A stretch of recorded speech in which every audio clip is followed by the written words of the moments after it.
have to hit the gas again. I actually wasn't recording. Oh, okay. Great. Good Lord.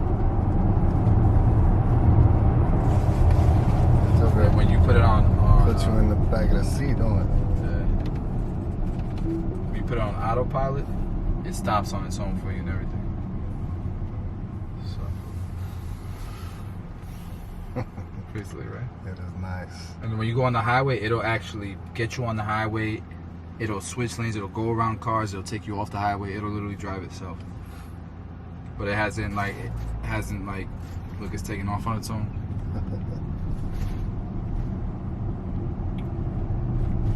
So when the light turned green, it just took off. That's dope.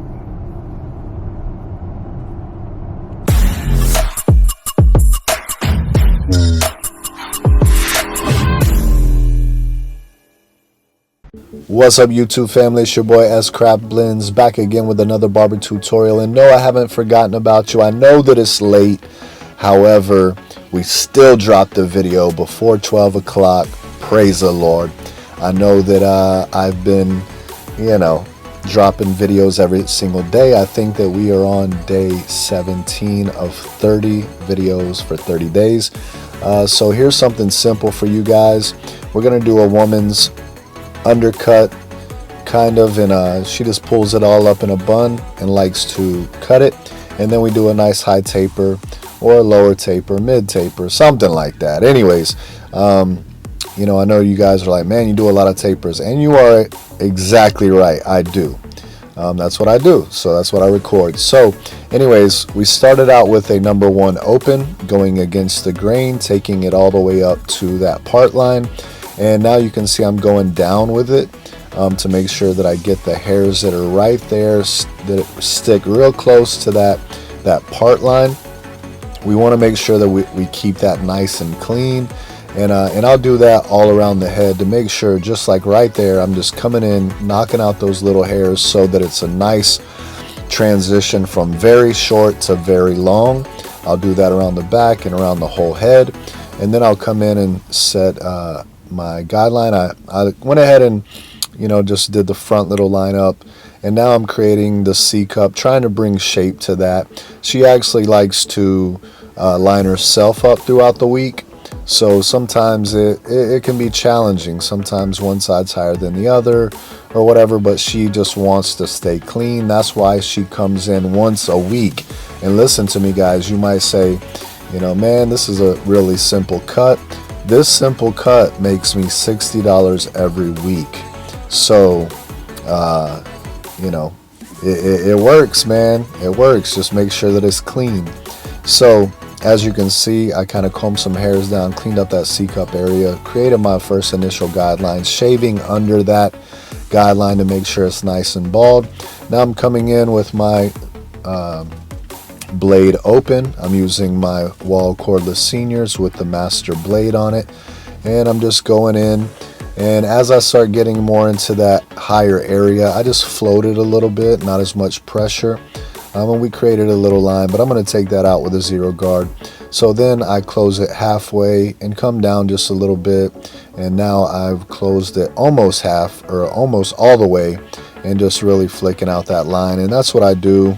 Usually I'll create that guideline, say with that open blade. And then I just work my way down, slowly closing the blade until I get to that first initial guideline and just kind of knock it out.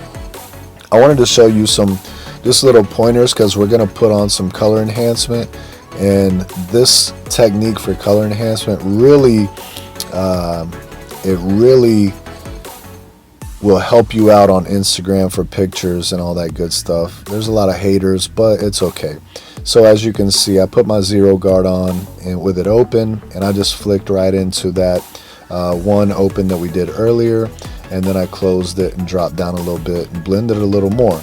Now I'm going with the open blade again, just kind of tapping around, trying to tie all that together. As you can see, there's a little dark spot right there. And even though I went over the front and towards the ear with that same open guard, it seemed a little darker towards the back, closer to the ear. And that's how hair does. So sometimes there again, we're not looking at really lengths of the hair, we're looking at colors. So we wanted to tighten that blade up just a little bit, close it a little bit, and then just tap a little more in that darker area. So if you just shorten it up, a lot of times it'll give the illusion like it's just flowing better or fading better. So cleaning up the back line, getting her ready for a back taper. But anyway, so there again on the front lineup, she likes to edge herself up, and I'm going to trim some of that hair down, but I just want to make sure that we were matching on both sides. So here I don't go against the grain, I actually go with the grain, and she brushes it back into her longer hair, and she wants to keep it a little darker there. So instead of going against the grain, I actually go with the grain and just kind of smooth out all those hairs going, that flow into that longer hair. Now, mind you, I don't want to cut off the longer hair. That's why I have my thumb right there on that hairline, holding that hair tight against the head so that I do not cut into that head. If I hit my thumb, then I know I don't want to go past that. So because you can see some of her hairline is pushed back a little bit, I'm going to do my best to just make it as straight as possible without really taking too much off. But where I'm at right now was a little bit higher, plus there's a cowlick area there. So I'm going to work on that higher side first, and I'm just gently touching in that area, and then I'll bring that line across. However, I still don't want to take it back too far, but I do want it to be straight so it ain't leaning like crazy. So I do have to take some of that off, but to help balance it out, I will put some color enhancement on there to kind of darken up that area where she has that cowlick and give the illusion that it's coming down a little bit on that side. So there again, we just clean up that line with my Andis T outliners. So let me ask you a question. Do you like color enhancement? Yeah, I do. So why do you like color enhancement? It makes my cut look a lot more clean and tight. So when it comes to color enhancement, do you like it light, you like it medium, or you like it just black? I like just black. Yeah, you like it solid. Yeah. Alright, cool. So you like it? Yeah, I like it. Alright, that's what's up. Bald. You ain't bald, you just like it. That's what's up. Thank you. So why did I ask her that? Because so many people hate on color enhancement.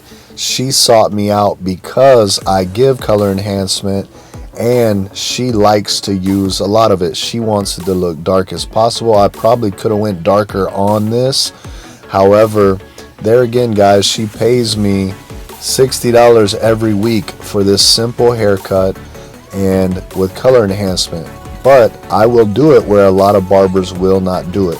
So as you can see, I used Sean's Cuts hair color card, just did my angles there. And this is the technique I was talking about, which I'll show you a little bit more. But I'll spray it in the fade area and kind of just airbrush towards the top where the part is. I like to darken that up, and then I just lightly hit it on my way down, almost like painting a car, just getting that nice blend on there. And a lot of people actually do that in their fades, and that's what a lot of people hate on, which for me, it's an art. There again, I love the art of barbering, and if cutting a nice clean fade and then adding color to the lineup or to the fade, I don't care. Just as long as that customer is happy, they pay me for their work, and they walk out of there feeling like $1 million, I'm cool with it.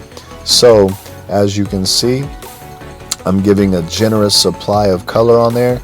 She wants it dark. I remember the first time I did it, I thought it was dark already, and she's like, can you add more please? Like, that's not enough. I was like, so you want it black? And she said, I want it black. So there again, right now I'm probably not using enough, but here's that other technique. I spray really close to the to that part line, and then lightly, hit the trigger down towards the bottom. When I'm getting around the ears, I always lay the color card over the ear, and I just use that angle to hit that round spot. But as you can see, I'm just darkening it in because that's how she likes it.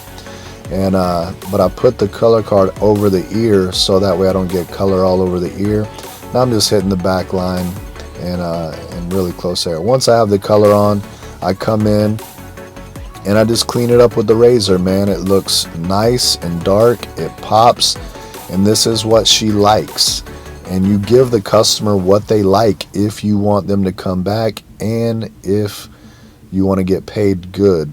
So some people don't like color enhancement, and that's okay. I don't give color enhancement to everybody.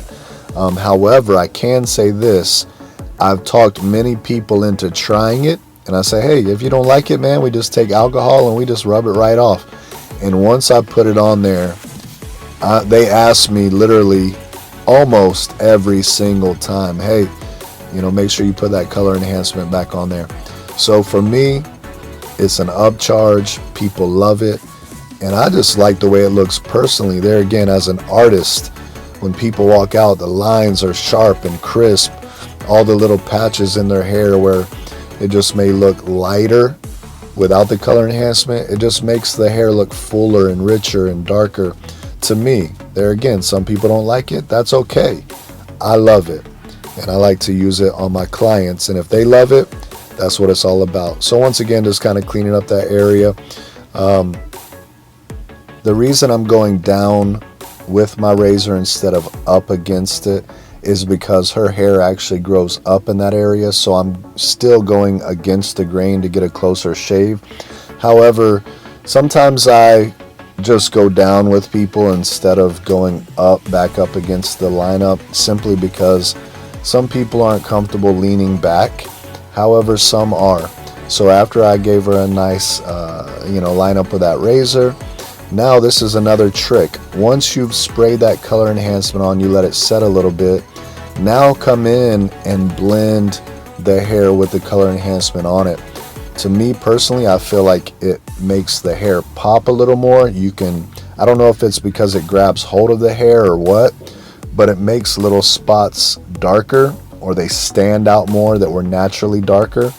And I can just see them better, and I go in and I start blending with the color enhancement on it. This is a lot of times how I'll do my final details and touch-ups if I'm using color enhancement in the fade area. Why would you want to use that in the fade area? Simply because some people's hair is very sparse, there's a lot of skin showing, and they still want that dark look. So you can give them the best blend in the world, but it'll just look light. So if you throw some of that color on there, it fills in the void, and it just, I think it makes it look great, man. It looks dark and full. She loves it. So here we are. It's the finished cut. I'm going to give you a little turn here. Let you see we just lightly tapered out the back.